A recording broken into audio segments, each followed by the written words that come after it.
Howdy. So glad you showed up. Heck, I'm glad I showed up at this age.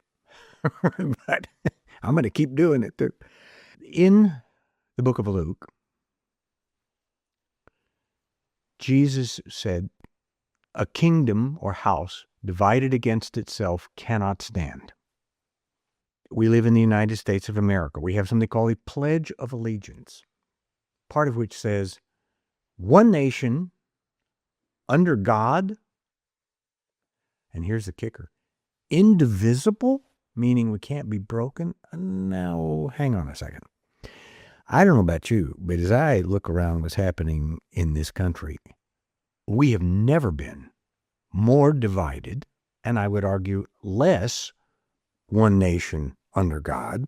However, let me point this out. There is a very, very strong nascent movement underway here, particularly with the young Gen Zers, toward faith all of a sudden. That's highly encouraging. But let's talk about what causes this division that we have. We were told, again, in the Bible, Jesus was asked, what are the most important laws to follow? He's talking to Pharisees. He said, all of the laws, all the 10 commandments, everything's contained in this. Love God above all else.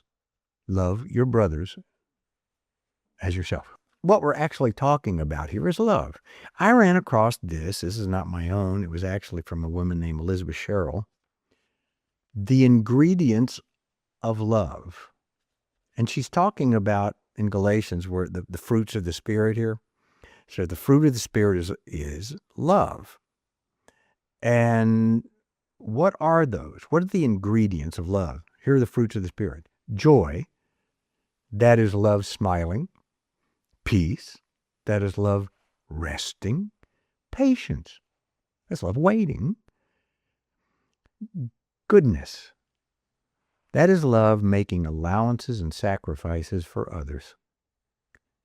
Love is faithfulness. That's love providing constancy. Love is gentleness. That means being willing to yield. And love is self-control. That's love triumphing over selfish inclinations.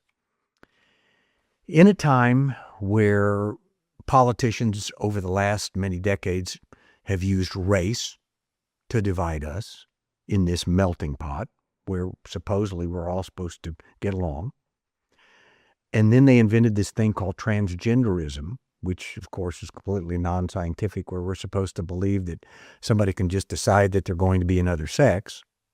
If we are to ever find cohesion and be one nation under God again and indivisible, it is going to require us to love one another and not hate someone because they look different, think differently, sound differently.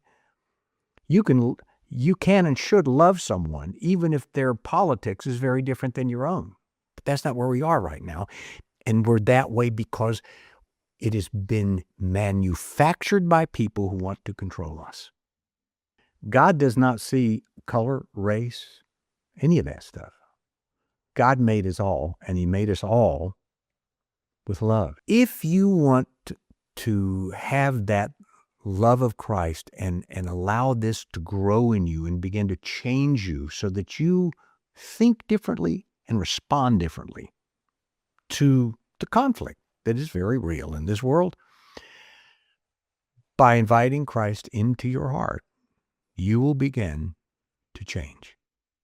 Well, I do thank you for showing up today. Show up again. If you like this, like it and tell your friends about it. And let's get this out there where a lot of people can hear it.